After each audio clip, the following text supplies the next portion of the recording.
Hello dear student, today we will study about the essay that is related with pollution। और मैं आपको बता दूं कि ये जो पॉल्यूशन पर essay लिखना है ये प्रॉपर एग्ज़ाम में पूछा जा रहा है और यहाँ लिखा गया है और आप ध्यान से देखें।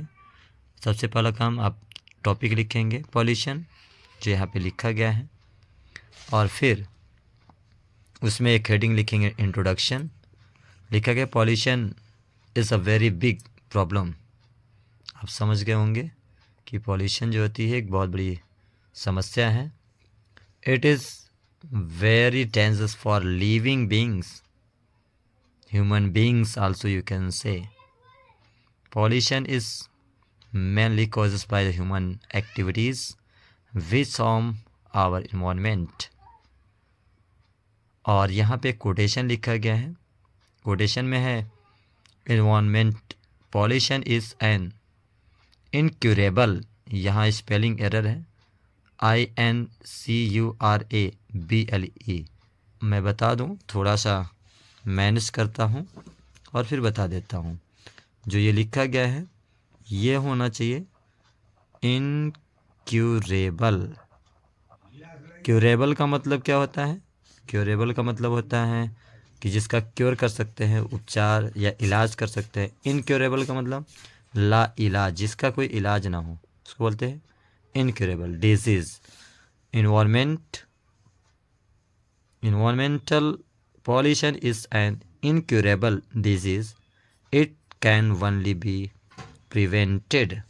मतलब जो इन्वायरमेंटल पॉल्यूशन है यह एक लाइलाज बीमारी है और इसे रोका जा सकता है। टाइप ऑफ पॉल्यूशन है, टाइप ऑफ पॉल्यूशन यहाँ 4 टाइप्स का है और ये हमें निश्चित रूप से स्टडी करना चाहिए। पॉल्यूशन इसी टाइप का आप लिखें जो यहाँ लिखा गया है और मुझे लगता है कि इस तरीके का एक फिगर बन जाएगा तो थोड़ा सा और भी अच्छा हो जाएगा। लिखा गया है air pollution, water pollution, noise pollution and soil pollution. तो सबसे इम्पोर्टेंट बात है जो हम लोग अब 1 बाई 1 करके इसको लिखेंगे।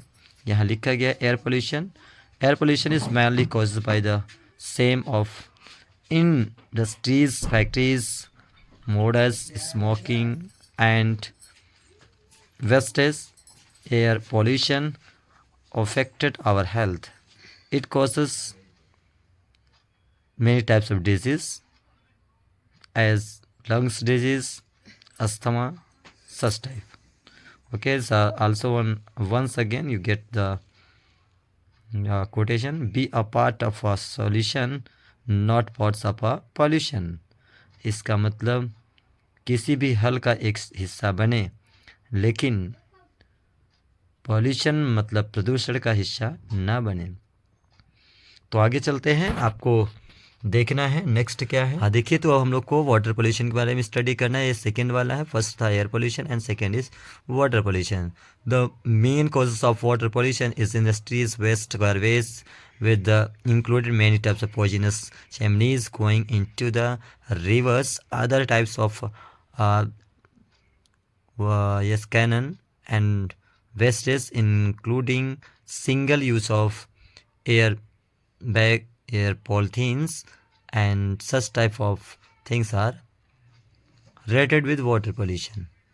और नेक्स्ट हम लोग पढ़ते हैं, नेक्स्ट थर्ड है आपका soil pollution। Soil pollution depends on containing of soil due to the pressure of toxic substance and such as excess use of fertiles and politics and many types of things that is present in industrial wastes। जो wastage चीज़ें हैं इसको आप ध्यान दें, तो soil pollution के लिए ये रिस्पॉन्सिबल हैं। आगे हम पढ़ते हैं noise pollution. When the level more than the normal level is it called the noise and noise pollution is dangerous in our life. It is said that as disable causes of deafness and other disease. The common reason behind the noise pollution is the sound and the games industries, planes and other sources that reach beyond the permission limited. I think limitation जो होती है उसको आप cross करके जो sound को pronunciate किया जाता है वही आपका नॉइज पोल्यूशन का एक विशेष कारण है। आगे हम चलते हैं, how to reduce pollution. We should plant more and trees and stop cutting trees. We should stop cutting trees.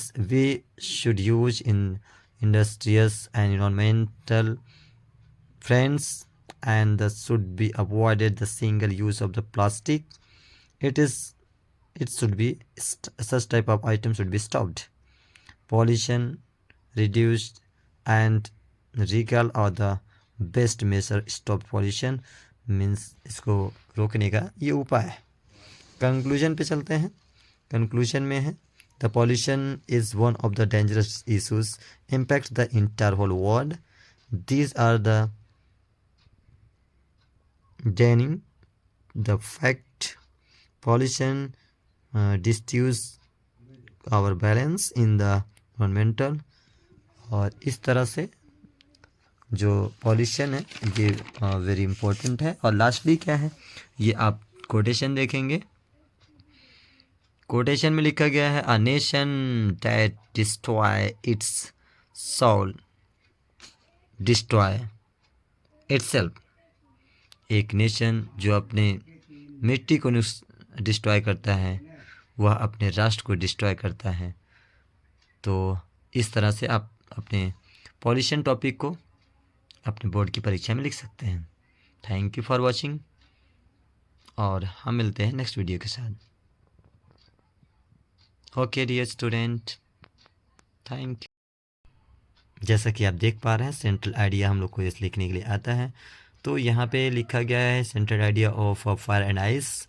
This the second poem of class 10th। Now we are just tell you about the central idea that is related with your examination. First of all, you should write the topic fire and ice, and now we are just going to tell the central idea of the poem Fire and Ice, composed by Robert Lee Frost, is that world ends in of two ways, by fire or by ice. According to poet, the word by fire and also by ice of hatred, it is powerful as the fire and desire. The poet feels that the ice of hatred and the fire of desire are very powerful. They can be demolish the world. Poet बताने की कोशिश कर रहे हैं कि जो world है इसको फायर उतना ही प्रभावित ढंग से समाप्त कर सकती है जितना कि आइस है। Fire is compared with desire and ice is compared with hatred. तो आपको क्या करना है, इसको देखना है, अच्छे से लिख लेना है और स्क्रीनशॉट ले सकते हैं। Thank you for watching this video. I will meet you with next central idea.